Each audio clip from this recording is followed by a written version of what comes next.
Assalamualaikum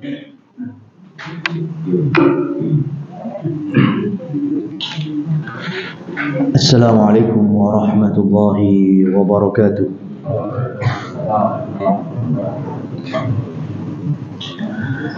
Innal hamdalillah nahmaduhu wa nasta'inuhu wa nastaghfiruh wa natubu ilaihi wa na'udzu billahi min shururi anfusina wa sayyiati a'malina. May yahdihillahu fala mudilla lahu wa may yudlil fala hadiya lahu. Asyhadu an la ilaha illallah wa asyhadu anna Muhammadan 'abduhu wa rasuluh. Allahumma inna nas'aluka 'ilman nafi'an wa rizqan thayyiban wa 'amalan mutaqabbalan. Allahumma inna nas'aluka al-huda wat-tuqa wal-'afafa wal-ghina. Amma ba'du. Kaum muslimin wal muslimat, a'azzani Allah wa iyyakum. Walhamdulillah, kita awali kajian pada pagi hari ini dengan senantiasa bersyukur kehadirat Allah Subhanahu wa ta'ala atas segala karunia, wabil khusus nikmat Allah berikan kemudahan kita untuk bermajlis ilmu di pagi hari ini, melanjutkan dari pelajaran yang banyak sekali hikmah-hikmahnya dari kehidupan Rasulullah Muhammad sallallahu alaihi wasallam. Dan mulai pagi ini kita akan masuk ke babak yang baru, yaitu Ghazwatu Mu'tah, perang Mu'tah. Perang Mu'tah adalah simbol kekuatan kaum muslimin terbesar di zamannya Nabi Muhammad SAW. Karena melalui perang ini menunjukkan eksistensi dan kekuatan muslimin dalam militer untuk melawan negeri adidaya, yaitu Romawi. Sebelumnya belum ada. Ya, jadi perjumpaan muslimin dengan Romawi untuk pertama kali ya dalam perang Mu'tah. Yang kedua juga kaitannya dengan syubhat ya, dari kalangan orang-orang yang benci terhadap Islam wal muslimin, membawa narasi seakan Islam itu mesti agama perang, pasti agama perang. Kalau enggak perang bukan Islam. Gitu.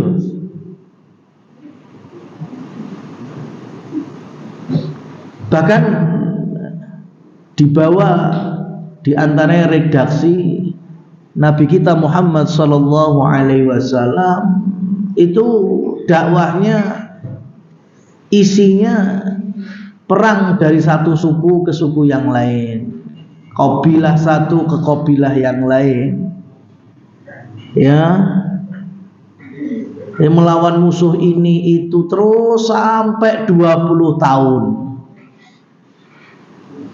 Ya, 20-an tahun berdakwah isinya cuma perang.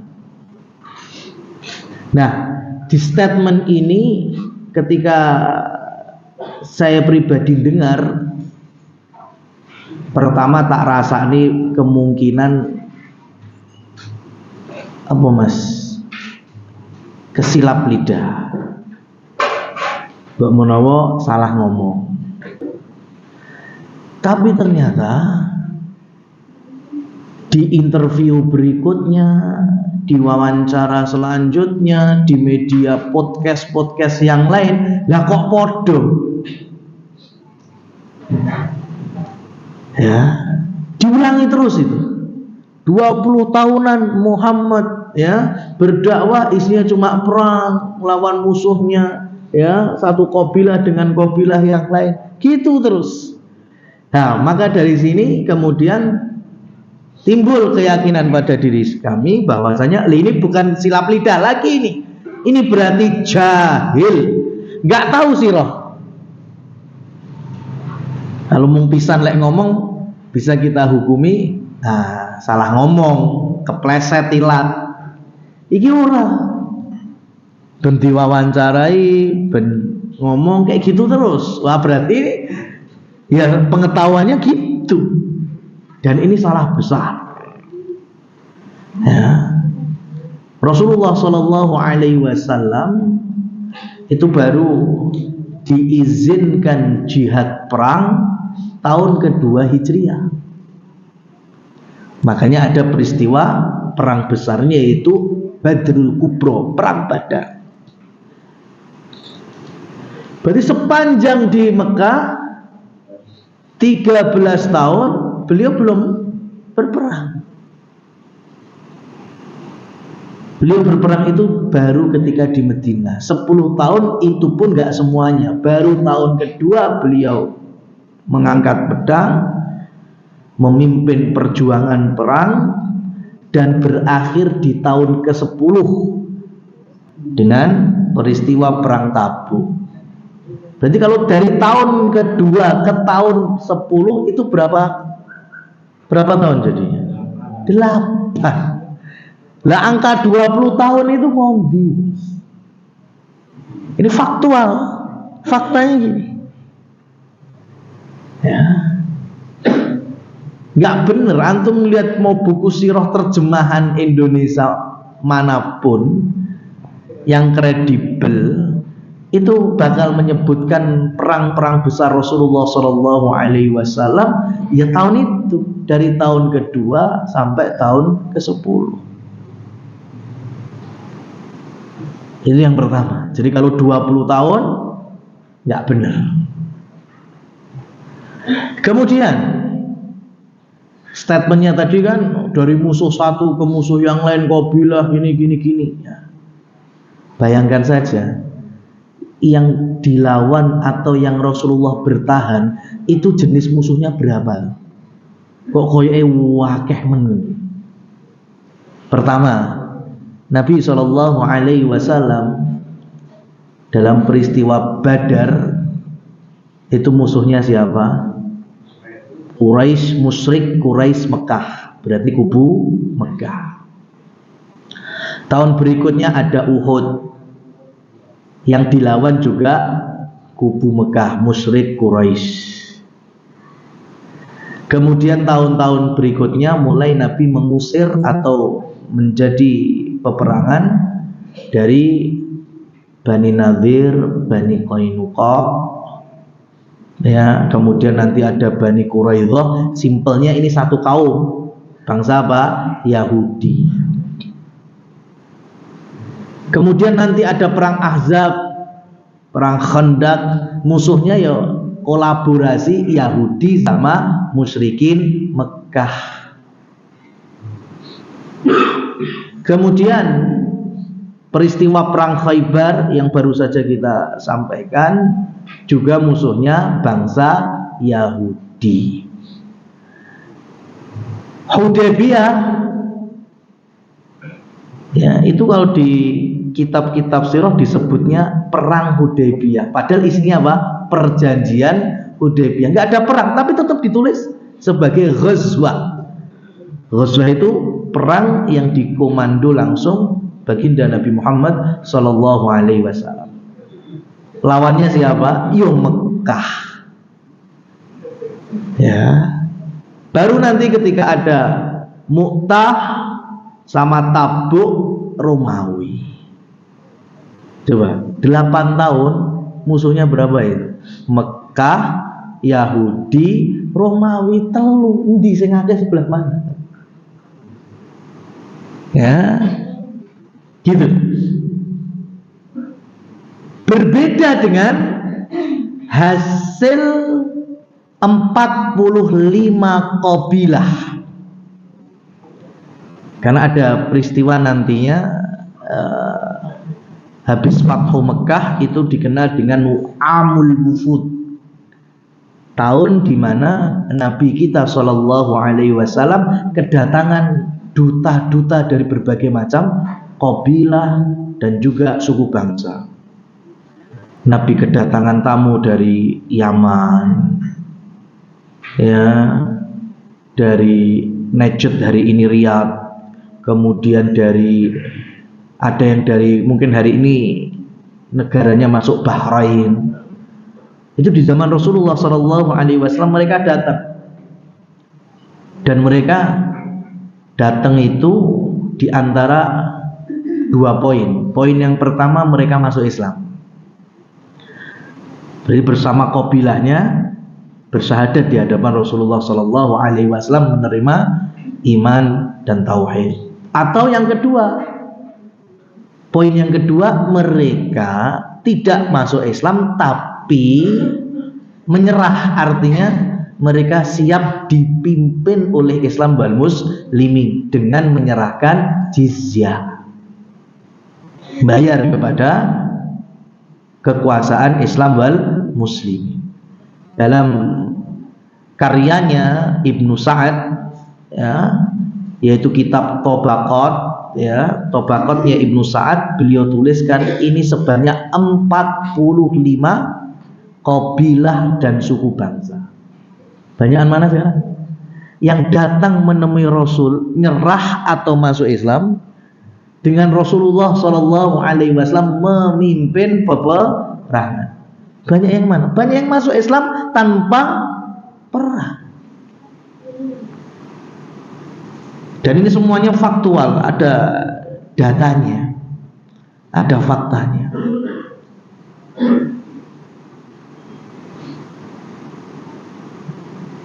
Yang berikutnya dia sebutkan, wah, Nabi Muhammad tuh nggak seperti nabi-nabi yang lain.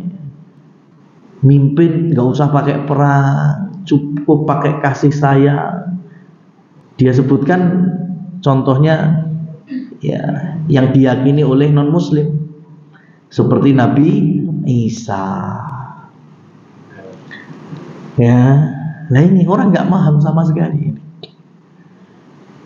Nabi Isa loh nggak pernah ngajak perang,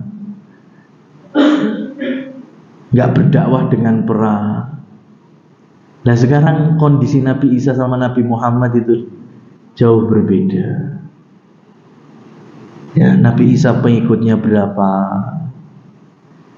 Kondisi dakwahnya Nabi Isa juga seperti gimana? Nabi Isa bisa nggak sudah mengumpulkan satu kaum stabil?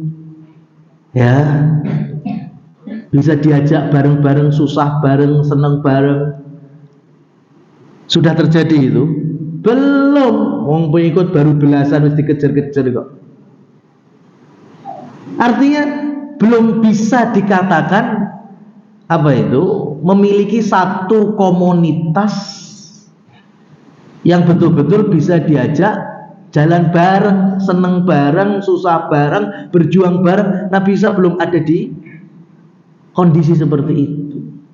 Sampai kemudian Allah angkat ke langit. Beda dengan Nabi kita Muhammad Sallallahu Alaihi Wasallam. 13 tahun di Mekah, beliau berdarah-darah itu, ya, berjuang mengumpulkan muslimin, baik yang kaya, yang miskin. Sudah dicoba dulu dengan hinaan, dengan siksaan, bahkan sudah ada yang syahid. Jadi kalau di Madinah kemudian diizinkan perang, ya sudah 13 tahun itu, ya, itu mereka sudah punya pengalaman menemani Rasul Shallallahu Alaihi Wasallam, susah bareng, seneng bareng. Jadi nggak bisa disamakan. Kenapa pula ngasih contohnya Nabi Isa? Kenapa nggak Nabi Daud? Nabi Daud juga perang, ya. dan juga diyakini oleh sebagian agama-agama yang non muslim. Nah, ini bahayanya ketika berbicara tanpa dasar ilmu. Baik, ma'asyiral muslimin wal muslimat yang dirahmati oleh Allah Subhanahu wa taala. Ma'rakatu Mu'tah. Ini seperti hanya Mu'tah ini. Mu'tah ini masuk dalam sebutan perang besar yang dipimpin oleh Rasulullah Shallallahu Alaihi Wasallam, yaitu Ghazwah. Padahal aslinya Nabi nggak ikut di dalamnya. Mu'tah itu posisinya di mana? Mu'tah itu posisinya udah masuk Syam, atau lebih tepatnya ya mulai berbatasan lah antara Jazirah dengan Syam. Hari ini Mu'tah itu masuk wilayah Yordania. Antum bisa Google Map itu, Madinah Yordan itu berapa kilo? Lebih dari 1000 km, ya, kurang lebih 1100 km, jauh. Makanya Rasulullah Shallallahu Alaihi Wasallam beliau tidak ikut, beliau posisinya di Madinah. Tapi kenapa kok disebut Ghazwah alias perang yang di dalamnya ada Rasulullah Shallallahu Alaihi Wasallam? Ya karena begitu banyaknya kaum muslimin yang diberangkatkan. Karena jumlahnya 3000 kaum muslimin. Coba Badr aja baru 300-an. Itu tahun kedua. Ini tahun ke-8. Ya disebutkan di sini. Ya. Waqa'at fi Jamadil Ula, waqa'at fi Jumadal Ula sanah 8 minal hijrah, wifqa Agustus atau September. Perang Mu'tah ini terjadi di tahun ke-8. Tahun kedua Badr 300, ini tahun ke-8 sudah bisa membawa 3000 pada bulan Jumadal Ula. Sama ya kayak hari ini. Hari ini bulan apa Mas Hijriah? Jumadal Ula juga. Oh Jumadal, ya benar Jumadal Ula. Ya Jumadal Ula. Persis seperti bulan ini. Dan itu bertepatan Agustus dan September tahun 629 Masehi. 629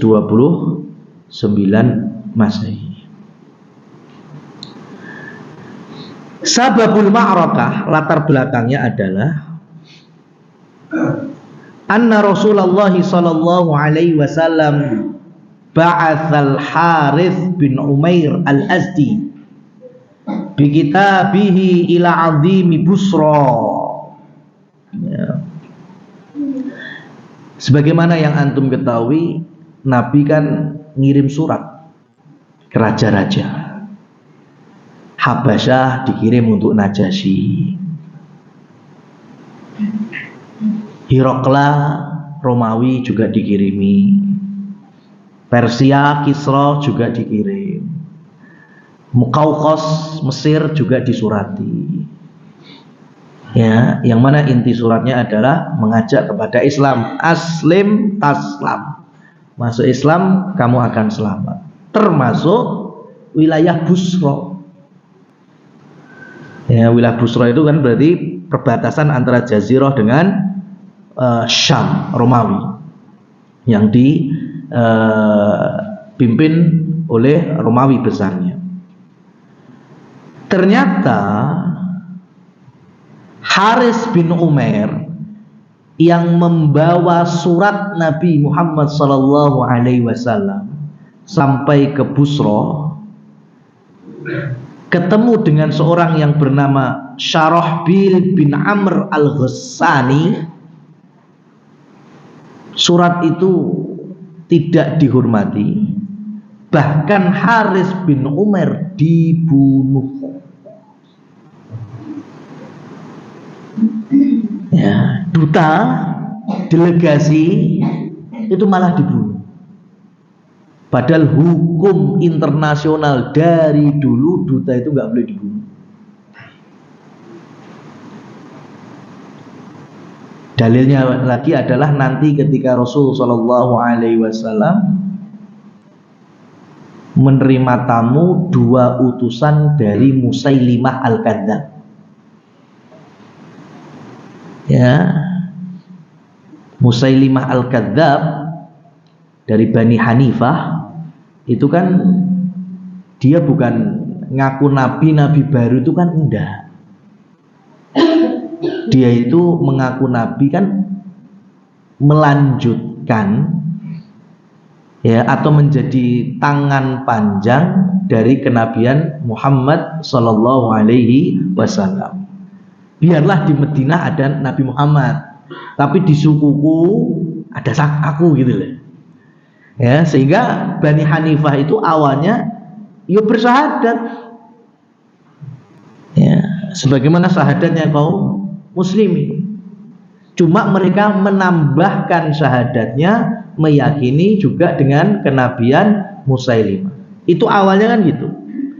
Sampai nanti lebih besar dakwah kepalsuan nabinya itu di masa Abu Bakar As-Siddiq. Maka ketika di zaman Rasulullah, jadi Musailimah itu sudah mulai ada, hadir itu di zaman Rasulullah. Lebih tepatnya di akhir-akhir kehidupan Rasulullah SAW. Maka ketika beliau menerima 2 utusan yang membawa suratnya Musailimah, ya, itu tadi isinya suratnya Musailimah, pokoknya ya kita bagi-bagi apa ya, wilayah aja lah. Madinah sekitarnya Nabi ini sampean, ya, Bani Hanifah bin aku, ya, nanti kalau engkau udah nggak ada berarti aku akan melanjutkan, kayak gitu, ya. Maka mendengar berita dan ketika Rasul Shallallahu Alaihi Wasallam dibacakan surat Musailimah seperti itu, Nabi bertanya kepada 2 utusan Musailimah, ya, ditanya dulu, kalian itu masih meyakini Allah apa enggak? Iya.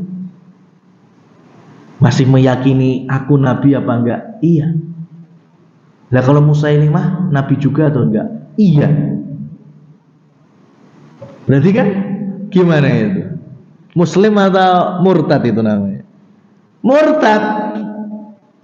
Meyakini Allah iya, meyakini Nabi Muhammad Rasul iya, tapi juga meyakini Musailimah nabi juga. Berarti kan kafir ini. Meyakini ada nabi sesudah Nabi Muhammad Sallallahu Alaihi Wasallam. Berarti kan murtad. Dan hukumannya Muslim yang murtad apa? Dibunuh. Hukum Allah dan Rasulnya dibunuh. Tapi saat itu Rasulullah Sallallahu Alaihi Wasallam berkata demikian, kalau bukan karena duta itu dilarang untuk dibunuh, mesti kalian akan dihukum dengan dibunuh. Jadi Rasulullah Sallallahu Alaihi Wasallam bijaknya itu sampai gitu. Ya, delegasi itu nggak boleh dizolimi. Dia cuma sebagai pengantar saja. Nggak boleh kita zolimi, apalagi bunuh. Ya Rasul, biarkan mereka balik lagi. Cuma memberi peringatan dan kewaspadaan bagi Musailimah Al-Kadzdzab. Kalau bukan karena duta, pasti akan dihukum karena murtad. Lah ini enggak, di tahun ke-8 Hijriah, suratnya Nabi kita Shallallahu Alaihi Wasallam yang dibawa oleh Harits bin Umair untuk pemimpin Busra, malah suratnya enggak dihormati, dan dutanya oleh Syarahbil bin Amr al-Ghassani, ya, itu malah dibunuh. Berarti yang buat masalah siapa? Orang Busra. Ya. Rasul Shallallahu Alaihi Wasallam mengumpulkan kaum muslimin untuk memerangi mereka. Ya, yang dolim duluan siapa? Sono. Ya. Saat itu Rasul tahu namanya Busra itu di bawah kekuasaan Romawi, mesti besar ini pasukannya. Dan kaum muslimin secara umum juga tahu ini mungkin lawan kita mesti besar. Makanya Rasul kumpulkan yang punya kendaraan, khususnya ada unta atau ada kuda, terkumpullah 3.000.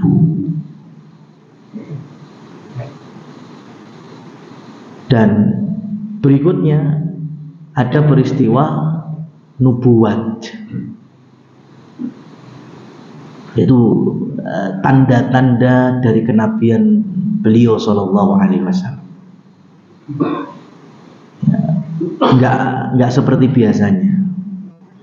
Kenapa? Di sini disebutkan amara Rasulullah Shallallahu Alaihi Wasallam hadzal ba'th Zaid bin Harithah wa qala in qutila Zaid fa Ja'far wa in qutila Ja'far fa Abdullah bin Rawahah. Jadi di hadapan para sahabat, Nabi memilih panglima militer itu enggak cuma satu. Awalnya satu. Perang ini dipimpin oleh Zaid bin Harithah. Tapi kalau dia terjadi musibah, kalau di sini sebutnya apa? Fakutila, jika terbunuh, maka yang menjadi komandan kalian adalah Ja'far.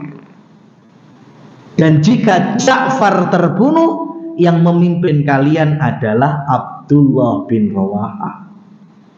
3. Bisa dibayangin orang yang disebut namanya ini sudah jalan jihad di musim panas. Jumadil Ula itu musim panas di zaman Rasulullah Sallallahu Alaihi Wasallam.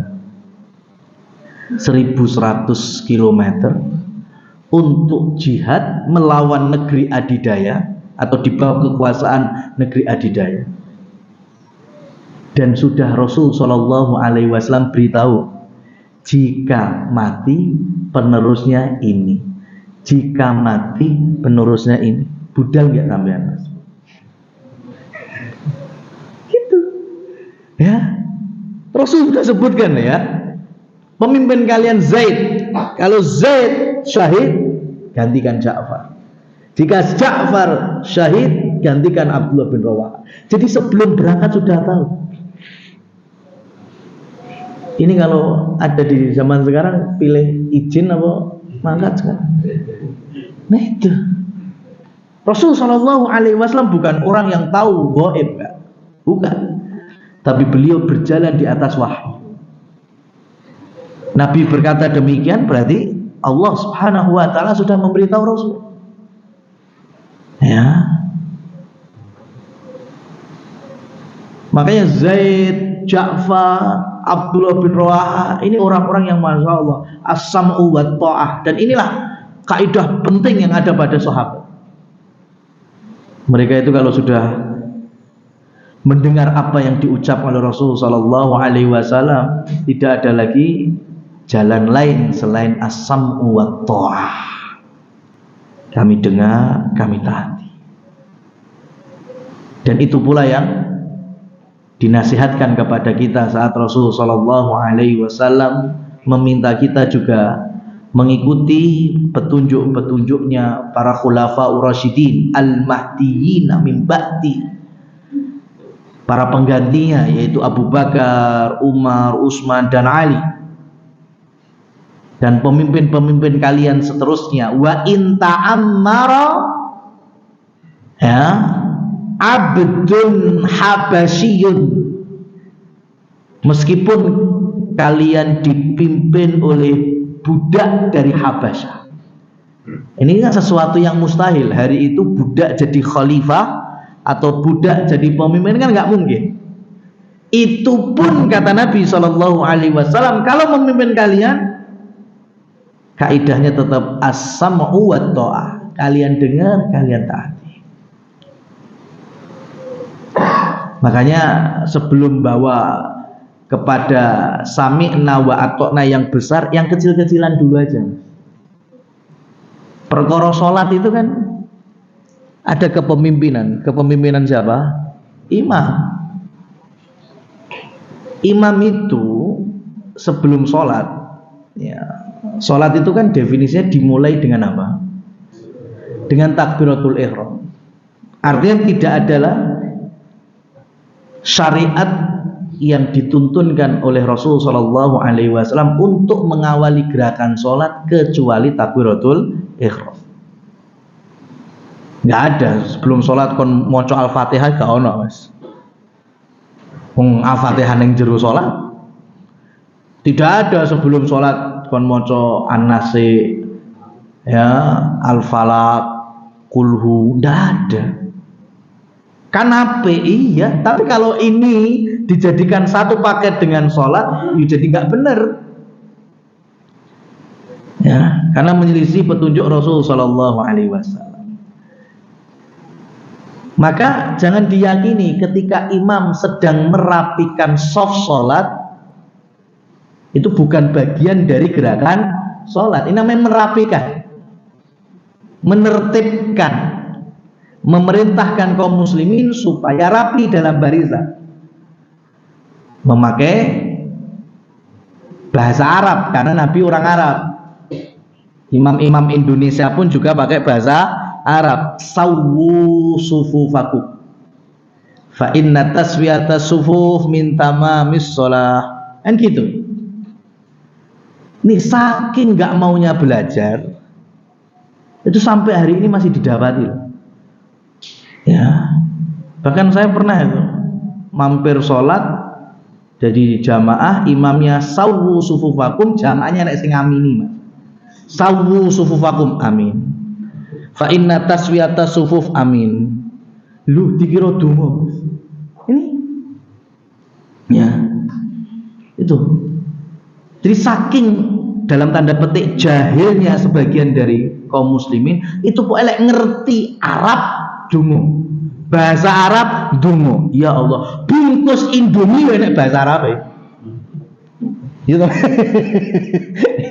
Bungkus Indomie itulah ada tulisan Arabnya. Apakah itu doa? Bukan.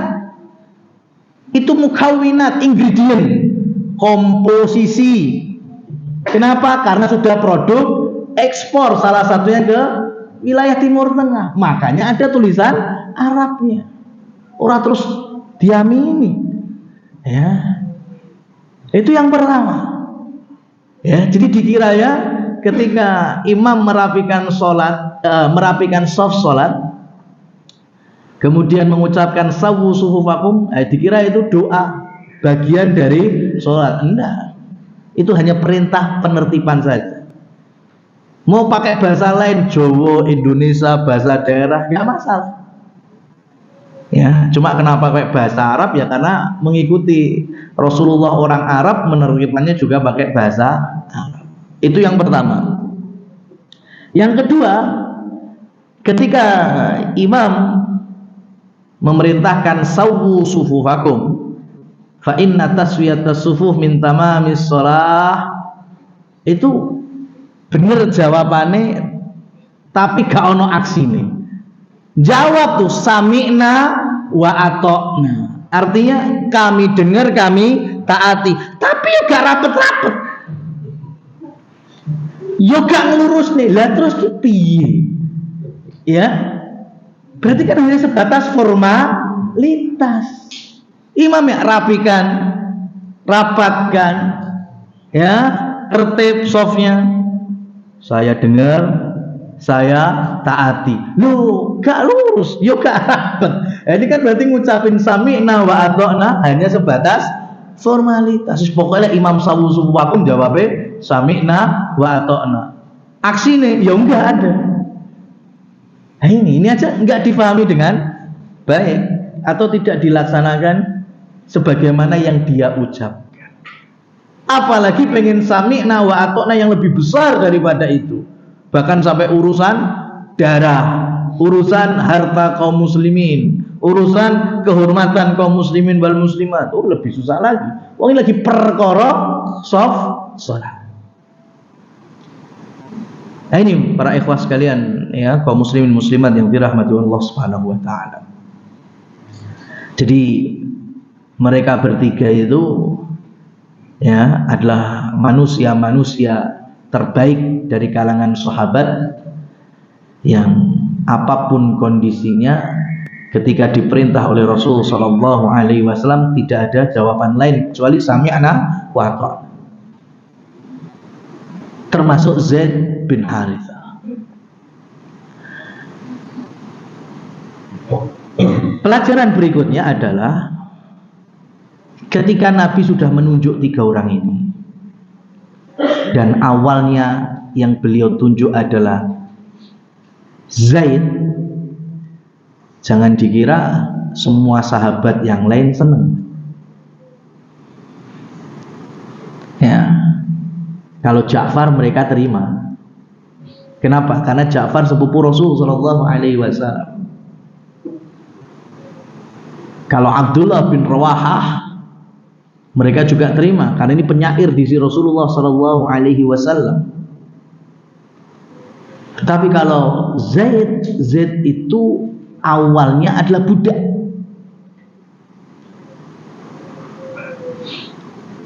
Kok bisa-bisanya memimpin gitu. Nah, di sini Rasul sallallahu alaihi wasallam kemudian meluruskan para sahabat. Ya, yang belum tahu Zaid itu dulunya sempat berstatus anak angkat Rasul sallallahu alaihi wasallam. Berarti kedekatannya dengan beliau kan masya Allah sampai dianggap anak. Bahkan sampai Zaid saat itu bukan lagi bin Harithah, tapi bin siapa? Bin Muhammad. Zaid bin Muhammad. Sampai kemudian diturunkannya ayat-ayat ibtalut tabanni. Balik lagi Zaid bin Harithah.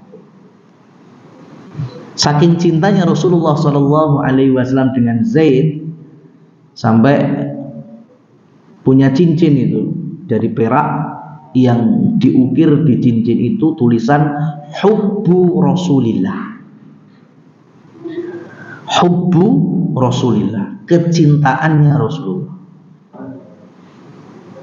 Dan Rasulullah tahu itu. Sehingga ketika nanti Zaid bin Harithah syahid, itu nanti cincin nurun ke anaknya, yaitu Usamah bin Zaid.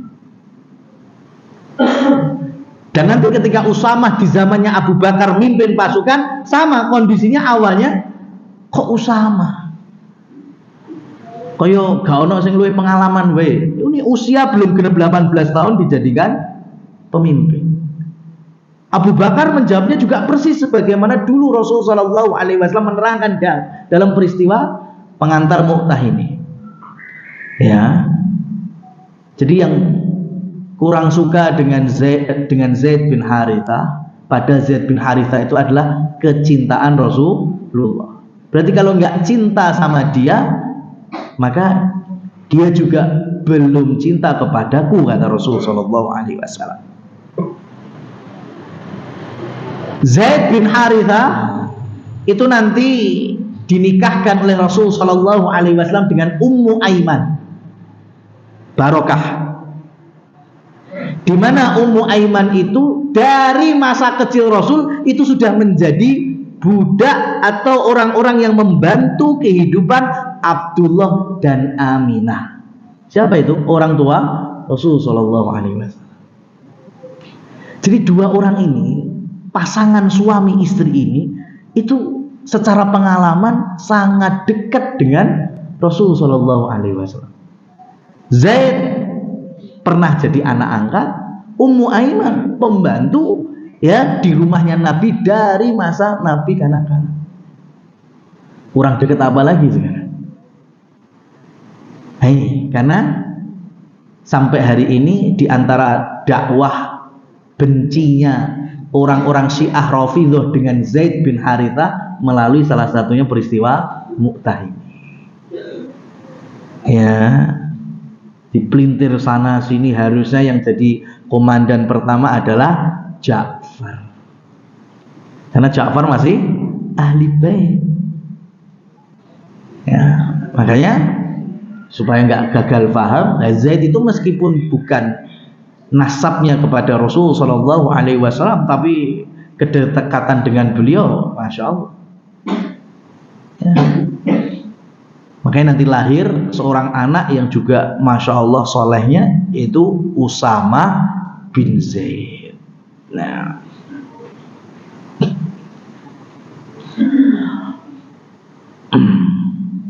wa aqada lahum liwa'a abyadha wa dafa'ahu ila Zaid bin Harithah. Ya. Kemudian Rasul berikan panji atau bendera warna putih yang diberikannya untuk pertama tadi siapa komandannya? Zaid bin Harithah. Wa awsahum an ya'tu maqtala Harith bin Umair. Ya. Nabi perintahkan supaya mereka mendatangi tempat terbunuhnya Harith bin Umair, yaitu wilayah Busra dulu. Wa an yad'u man hunaka ilal Islam, dakwai dulu. Jadi jangan langsung perang, dakwai dulu Islam. Fa in ajabu, kalau mereka balas, alhamdulillah, artinya menerima dakwah Islam. Wa illa, kalau tidak, ista'inu billahi alaihim, mintalah pertolongan dari Allah Subhanahu wa taala, wa qatiluhum, dan perangilah mereka. Wa qala lahum ukhzu bismillahi fi sabilillah man kafara billah. Ini nasihat Rasulullah sallallahu alaihi wasallam. Berperanglah dengan nama Allah, di jalan Allah, melawan orang-orang yang kafir terhadap Allah. Wala taghullu, jangan melampaui batas, jangan zalim, jangan mencincang, jangan memutilasi, maksudnya gitu. Wala taqtulu walidan wala imra'atan, jangan membunuh orang-orang tua, lansia maupun perempuan. Ya. Anak-anak, bayi, ya Allah. Jadi yang dibunuh atau yang diperangi hanya yang memerangi. Ini di mana? Di situasi yang perang aja Nabi Shallallahu Alaihi Wasallam masih demikian nasihatnya. Jadi sekali lagi nggak benar kalau Islam itu agama perang, suka membunuh. Ya.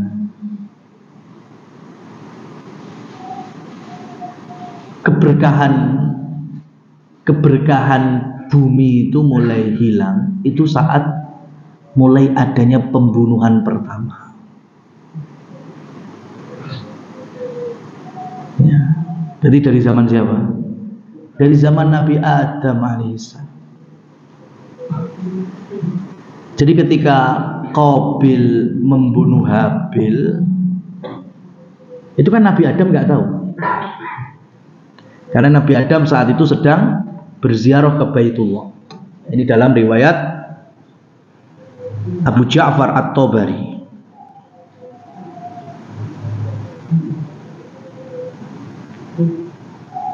Ya, Abu Ja'far At-Tabari punya pendapat dalam hal ini,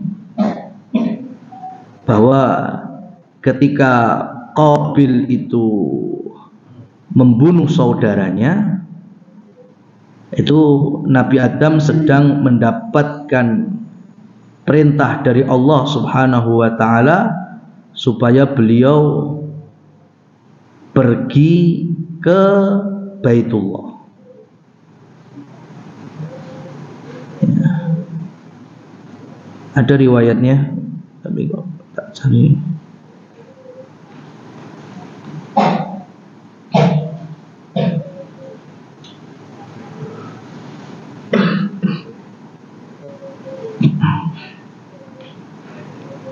Baik.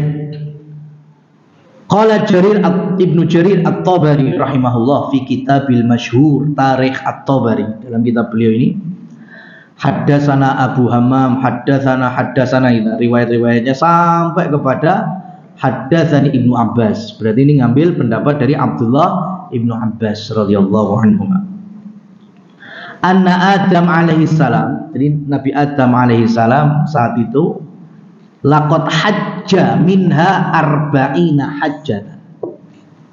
Jadi Nabi Adam itu haji. Cuma jangan didefinisikan seperti haji syariatnya Nabi Muhammad SAW. Di sini maksudnya haji adalah mengunjungi Baitullah. Maka dari pendapat Abdullah Ibnu Abbas ini muncul pendapat para ulama bahwa yang membangun Ka'bah pertama kali siapa? Nabi Adam. Itu yang bangun pondasinya itu Nabi Adam. Nabi Ibrahim itu bertugas meninggikan. Wa id yarfa'u Ibrahim qawaid. Nabi Ibrahim itu meninggikan pondasi. Nah berarti kan enek sing bangun kok pondasi. Siapa itu? Itu Nabi Adam. Nah, maka Nabi Adam saat anak yang bernama Qabil itu membunuh saudaranya, itu memang nggak lagi di rumah.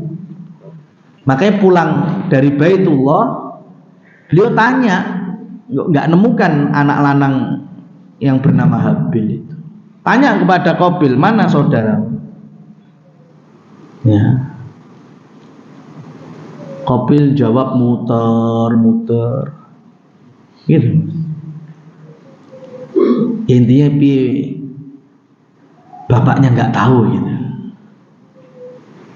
Ya, tapi Nabi Adam ya tahu. Cuma ada beberapa tafsiran ya.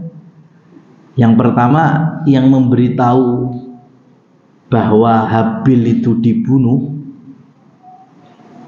itu iblis. Kurang ajar Bang iblis itu. Ya, sing ngajari bunuh Qabil ya iblis. Sing ngandakno lek Habil terbunuh juga iblis. Yang pertama dikabari siapa? Hawa. Makanya Hawa sedih. Bayangkan, seorang ibu dikabari anaknya meninggal dan yang membunuh anak lainnya. Coba, piye itu rasanya? Sedih. Itu riwayat pertama. Jadi iblis yang langsung ngasih tahu.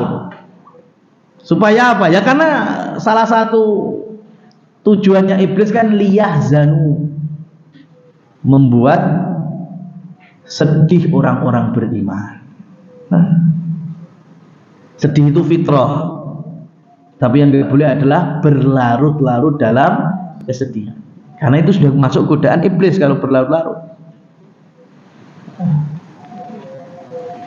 Kalau tafsiran yang kedua, yang memberitahu bahwa Habil itu terbunuh, darahnya ya tertumpahkan tanpa hak dan atas dasar kezaliman, itu siapa? Tanah itu sendiri ngomong kepada Nabi Adam. Ya. Jadi tanah yang memberitahu Nabi Adam. Dulu saat saya membawakan kisah ini, enek sing kok koyo ora ngandel. Riwayatnya sahih enggak itu Ustaz? Waduh. Ya, tapi ya kita apresiasi lah. Saya cuma balik tanya, lah Nabi Muhammad SAW saat berdiri di Uhud ditemani Abu Bakar, Umar, ya Utsman, kemudian Uhud bergetar, Nabi berbicara kepada Uhud, usbut anta ya Uhud, fa inna fikal an nabiyyun wasiddiq wasyahidan. Diam wahai Uhud. Saat ini di atasmu ada seorang nabi, seorang siddiq dan 2 orang syahid. Nabi ngajak ngomong Uhud enggak? Percaya tuh? Ada riwayatnya. Lah kok Nabi Adam koyo-koyoke beda. Nabi Adam juga nabi. Bahkan manusia yang Allah ciptakan pertama. Kira-kira kalau dari sisi penciptaan dan pengalaman kedekatan, lebih dekat mana alam dengan Nabi Adam sama alam dengan Nabi Muhammad? Dengan Nabi Adam lebih dekat. Ya, lebih dekat. Makanya tanah itu yang memberitahu Nabi Adam bahwa di dalamnya darahnya anaknya memanggil-manggilnya. Dan ini betul, ini yang dibawakan oleh tadi Ibnu Jarir At-Tabari dan juga dinukil pula dengan mufassir berikutnya yaitu Al-Qurtubi. Nah, ini Nabi Adam marah kepada Qabil mengucapkan, wallah inna damahu la yunadi, demi Allah darah dulurmu itu memanggil-manggil dari dalam tanah. Itulah darah kezaliman pertama yang tertumpahkan. Ya. Dan mulai saat itu, ya,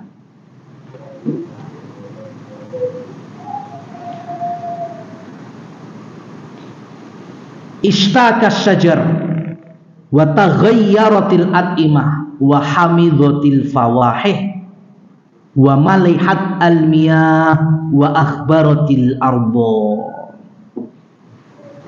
Faqala Adam alaihi salam qad hadatsa fil ardi hadath. Jelas. Si Nabi Adam itu semenjak adanya pembunuhan pertama, ini kezaliman pertama kan? Padahal kezaliman paling besar apa? Syirik. Lebih parah lagi itu. Kan antum sering tuh mendengar ayat walau anna ahlal qura amanu wattaqau la fatahna barakat. Kalau seandainya manusia di muka bumi ini semuanya bertakwa, iman takwa, apa yang terjadi? Keberkahan itu melimpah dari atas langit, dari dalam bumi. Berkah tok. Itu kalau apa? Iman takwa. Berarti kan sebaliknya. Kalau Allah diingkari, Allah dimaksiati, berarti keberkahan semakin sempit, semakin hilang. Maka ini sudut pandang orang beriman harusnya kayak gini. Apapun dikaitkan dengan iman takwa, dikaitkan dengan kezaliman maksiat. Apapun itu, kondisi alam. Ya. Bahkan Nabi SAW ngasih contoh apa? Kendaraan, tunggangan. Kalau hari ini kan kendaraan, tunggangan kalian kalau sudah nggak normal, ya kuda kalian, unta kalian, keledai kalian, itu kata Nabi suruh koreksi diri, dosa apa yang kau lakukan tuh. Sampai tunggangan aja ngaruh, apalagi sampai masalah ekonomi, kestabilan, keamanan. Ya, itu bukan zaman Nabi kita SAW saja. Nabi Adam itu merasakan perbedaan bumi mulai saat itu. Semenjak ada kezaliman, Nabi Adam mengatakan bumi sudah tidak seperti yang dulu. Apa ucapan beliau? Pohon-pohon mulai berubah, mulai ada tumbuhan berduri. Wa taghayyaratil at'imah, hasil bumi mulai ada yang kecut, ada yang pahit. Ya. Wa hamidhatil fawakih, yakni buah-buahan mulai nggak enak, ada yang nggak enak. Wa malihatil miyah, air pun yang awalnya nggak tahu, masya Allah, sampai Nabi Adam heran ada air kok asin. Bisa jadi dulu laut rasanya kok marjan kan mungkin. Lain asinnya pertama itu. Wa akhbaratil ardh, ini lagi yang lebih heran. Tanah mulai ada debunya. Berarti kan pemahaman mudahnya kan zaman itu sebelum ada pembunuhan tanah itu nggak berdebu, Mas. Iya terus. Ya. Kemudian hewan-hewan, ya, hewan-hewan yang dulu tuh kan hewan sama Nabi Adam bestinan itu, mau yang buas mau yang enggak. Tapi semenjak ada pembunuhan, mereka pun mulai harobu, disebutkan di sini, mulai kabur, mulai nggak dekat lagi dengan Nabi Adam. Iya, itu kezaliman pertama, pembunuhan tanpa hak, itu sudah bikin bumi mulai rusak. Maka ketika Nabi Adam kemudian dikasih tahu anaknya dibunuh, yang bunuh adalah saudaranya sendiri, apa yang terjadi? Nabi Adam pun akhirnya sedih. Thumma inna Adam baqa mi'ata sanatin lam yadhak. 100 tahun Nabi Adam tidak bisa tertawa. Sedih, Mas. Ya, melihat anak durhaka terhadap orang tuanya itu bikin orang tua sedih sampai Nabi Adam 100 tahun. Nabi Adam tahu yang bunuh siapa? Anak Dewi. Yang dibunuh dulur Dewi. Makanya Nabi SAW bersabda terkait dengan birrul walidain, adhikhuma kama abkaitahuma. Bikin orang tuamu tertawa sebagaimana engkau sebelumnya membuat mereka menangis. Nabi Adam sedih atas kedurhakaan Qabil. 100 tahun nggak tertawa. Sampai kapan? Sampai Allah Subhanahu wa ta'ala mengirimkan malaikat. Hatta ja'ahu malak. Sampai malaikat datang. Kenal gak sama Nabi Adam malaikat? Bestinan dulu di langit. Di surga kan bestinan. Sampai malaikat diminta sujud-sujud semua. Ya. Makanya ketika malaikat turun, Nabi Adam mendapatkan salam atau tahiyat dari Allah Subhanahu wa ta'ala. Ya, simple, malaikat turun cuma ngasih sapaan aja, ucapan salam saja. Tapi bukan assalamualaikum. Ya, ucapan salam yang itu membuat 100 tahun sedihnya Nabi Adam hilang. Senyum lagi, ketawa lagi. Sapaannya itu insya Allah yang ngaji-ngaji itu udah biasa dengar. Apalagi yang sudah pernah ke Arab, itu sama orang Arab sering keluar dari lisannya. Cuma masalahnya mudeng apa enggak maknanya, ya itu yang enggak tahu. Ya, faqala lahul malak, malaikat saya itu berkata kepada Nabi Adam, hayyakallah wa bayyanak. Hayyakallah. Itu orang Arab sering, Mas, mengucapkan ini, Mas. Ketemu saudaranya, ya barakallahu fik, hayyakumullah, hayyakallah. Itu sapaan yang biasa. Cuma nggak tahu, paham nggak ini sebetulnya riwayatnya itu dari dulu itu dibawa malaikat untuk menyapa Nabi Adam dalam hal ini. Hayyakallah artinya tahiyat. Apa tahiyat itu? Salam penghormatan. Artinya Adam, kamu dapat tahiyat dari Allah Subhanahu wa ta'ala. Itu rasanya Nabi Adam langsung senang, Mas. Wa bayyak, ya, wa bayyanak, yaitu semoga engkau Allah kembalikan lagi tertawa. Langsung senyum, langsung tertawa. Kesedihan itu terbalas dengan kerinduan Nabi Adam kepada Allah Subhanahu wa ta'ala. Makanya ala bi dzikrillah tatmainnul qulub. Ya, memang kita perlu untuk mengecas diri kita itu dengan kerinduan-kerinduan resep langit, Mas. Kalau Nabi Adam lah langsung dapat salam dari Allah, kalau kita kan enggak. Tapi benang merahnya ini, yang turun dari langit itu yang membuat bahagia. Sesedih apapun, kalau kita memakai kaidah ini, ya, hibur diri kita dengan yang ada di langit. Apa itu? Kalamullah, itu turun dari langit. Al-Quran, ya, tilawah, ngaji, itu malah bahagia. Kunci bahagia di situ, Mas. Sebagaimana Nabi Adam kembali kebahagiaannya setelah mendapatkan resep langit ini. Itu salam penghormatan dari Allah Subhanahu wa ta'ala. Nah, jadi sampai sinilah kita mengawali peristiwa Mu'tah, yaitu nasihat Rasul Shallallahu Alaihi Wasallam untuk tidak asal membunuh. Darah itu ada hisabnya, ya, boleh ditumpahkan di atas jalan kebenaran. Wallahu a'lam bishawab. Aqulu qouli hadza astaghfirullah li wa lakum fa subhanakallahumma wa bihamdika asyhadu an la ilaha illa anta astaghfiruka wa atubu ilaik. Wassalamualaikum warahmatullahi wabarakatuh.